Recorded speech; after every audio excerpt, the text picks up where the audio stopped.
Chapter 4. The Toll. The Ashford Bridge was the only sane way east out of Fallowmere. The other routes were a mountain pass full of level 30 wolves and a ferry that charged silver and sank, according to local chat, recreationally, which was why Warbrand had picked the bridge. Ethan heard about it before he saw it. Fallowmere's regional channel had been complaining for 2 days. Some level 19 duelist camping the East Bridge, flagged for open dueling, challenging everyone who tried to cross. Decline the duel and he couldn't touch you, but he could stand in the choke point with his 2 friends, body blocking the span, slowing your crossing to a humiliating squeeze past 3 smirking men in matched black armor. Except, and you fought a duelist 5 to 15 levels above you, with a crowd watching. The game's harassment rules covered a lot. They did not cover being an ass in a choke point, which was as old as multiplayer itself. Dario, just take the ferry. Ethan, the ferry sank yesterday, with Dario on it. Dario, the ferry is character building. Ethan needed east. His 4th principal attempt, he had 2 now, charge separation, and a fragile, half-understood grip on conductive path, needed copper ore, and the copper nodes were in the hills past the bridge. So he walked up the east road in the late afternoon light, staff on his back, a level 6 magus in a starter robe, and joined the small clot of players deciding whether crossing a bridge was worth their dignity. Warbrand stood at the center of the span like he'd been installed there. The armor was black lacquer with silver chasing, transmogged to look like money. The greatsword across his back was a raid drop. Ethan had seen it on the wiki. Above his head, Warbrand, duelist, level 19, sanguine court. He was, at that moment, finishing a duel. His opponent, a stocky axe warrior maybe level 14, was on his knees at 3% health, disarmed, while Warbrand walked a slow circle around him, letting the crowd take it in. Yield, the axeman said. Louder. Yield. Warbrand let the moment stretch exactly long enough to be a sentence in itself, then tapped him on the shoulder with the flat of the greatsword like a parody of a knighting. The dual interface chimed. The crowd, his 2 guildmates, mostly, laughed on cue. Next, Warbrand said, and looked directly at Ethan. It was a skill, Ethan would think later, the way the man read a crowd. He'd skipped the 2 warriors and the beast tamer waiting at the bridgehead and gone straight for the level 6 magus in the starter robe, because the calculus of humiliation was about contrast, not challenge. Magus. Warbrand's voice carried. He turned some setting up. You're in luck. I've got a soft spot for casters. I'll even let you cast first. Free shot. A dual prompt unfolded across Ethan's vision, red-bordered, patient. Warbrand has challenged you. Accept. Decline. Ethan's heart was doing something embarrassing. That was the headset again, faithful to a fault, the dry mouth, the cold hands, the whole ancient chemical circus, staged in a body that was technically lying on a mattress 40 minutes from his mother's kitchen. Fear didn't care about technicalities. Fear predated them.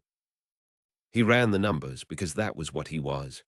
Level 19 duelist, plate, gap closer every 8 seconds. His entire arsenal, a thread of static that could make a man's arm hair stand up, and a half-learned principle for coaxing current along a wet rope. Against that, a raid sword. There was no version of the math where he won. There wasn't even a version where he lost, interestingly. Decline, Ethan said quietly. The prompt folded away. Warbrand's grin widened, because the decline was the product he was actually farming. Smart, he said, to the crowd more than to Ethan. Casters usually are, all that intellect. He stepped aside with a courtier's flourish. leaving a gap on the bridge exactly one person wide, between himself and the rail. "Tolls paid in dignity today, friend. Come on through." Ethan walked the gap, 12 steps. Warbrand's guildmates flanked it, arms crossed, and one of them made a small, crackling BZZT sound with his mouth as Ethan passed. Someone had seen him practicing on the terrace. Then, the static mage thing had traveled, and the crowd behind him laughed, and the bridge was very long, and then it was over, and the east road opened out into the hills. Nobody had touched him. Nothing had happened in any way the combat log would recognize. "You have crossed Ashford Bridge," said the quest tracker, cheerful as a golden retriever. He mined his copper. His hands did the mining. The rest of him stood 12 steps back on a bridge, on a loop. The thing about a mind like Ethan's, the thing that made it an occasionally miserable mind to live inside, was that it could not stand an unexamined failure. Failures were data. Data got processed. There was no setting to turn this off.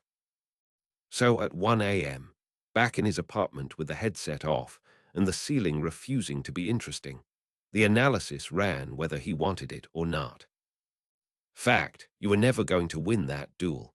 The decline was mathematically correct. He turned over. Fact, mathematically correct, and it still felt like that. Interrogate the gap. The gap, when he finally pinned it down, wasn't about the duel at all. It was this. He had run the numbers on the fight Warbrand designed. Sword against robe, on a bridge, by dueling rules. He had accepted the problem as posed, and then correctly determined it was unsolvable, like an engineer being handed an impossible spec, and concluding, accurately, uselessly, that it was impossible. The job was never to solve the posed problem.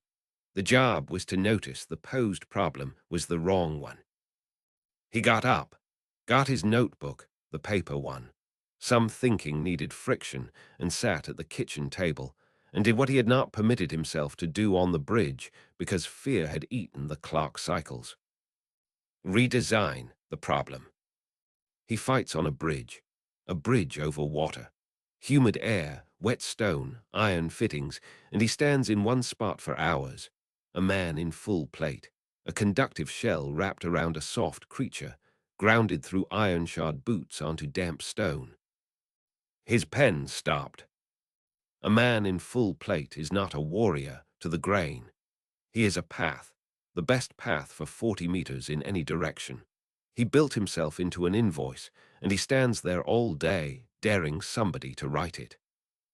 Ethan looked at what he'd drawn without noticing. The bridge in cross-section, the rail, the damp stone, arrows of potential difference, and a stick figure in armor with a single line running from the cloud's worth of charge. A mage could slowly, patiently separate, down through lacquered plate, boots, stone, water. He wasn't level enough. His charge separation was tier I. The current he could source would tingle, not drop a man. The gap between this sketch and a real answer was months wide, principles he didn't have yet, scale he couldn't touch yet. It wasn't a plan. It was a promise, drawn in ballpoint. But the loop had stopped. That was the discovery of the night, more important than the sketch, and he sat with it a while. The fear hadn't gone anywhere. Warbrand was still a wall of black lacquer in his memory, and 12 steps were still 12 steps. But fear, it turned out, was afraid of work. It could not survive being turned into a diagram. Nothing could. That was either engineering, he thought, or something Aldrich had been about to say the first time they sat on that bench, and had decided he wasn't ready for. At the top of the sketch, in tidy block capitals, he wrote a title, because documents deserved titles. Problem 1, the toll. Status, open.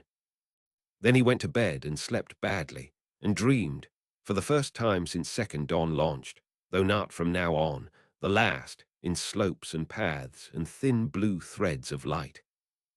60 miles east, in the hills past the copper nodes, Master Aldrich sat on a milestone in the dark and turned a small brass ring inside a larger one at his belt. To the road, he appeared to be doing nothing, and the road, being a road, did not focus directly on him, and so never resolved the letters above his head. Inside the instrument's rings, very far away, in a building with a bay view and no windows that opened, a metric that 11 people in the world had permission to read incremented by 1. Manual path learners, global lifetime, 7. Under it, a smaller line, in the grey typography of a footnote nobody had ever asked to see. Retention after first humiliation event, 7 of 7. The old man smiled at nothing, the way people smile at a graph, and the 2 moons came up over the hills like a slow blink.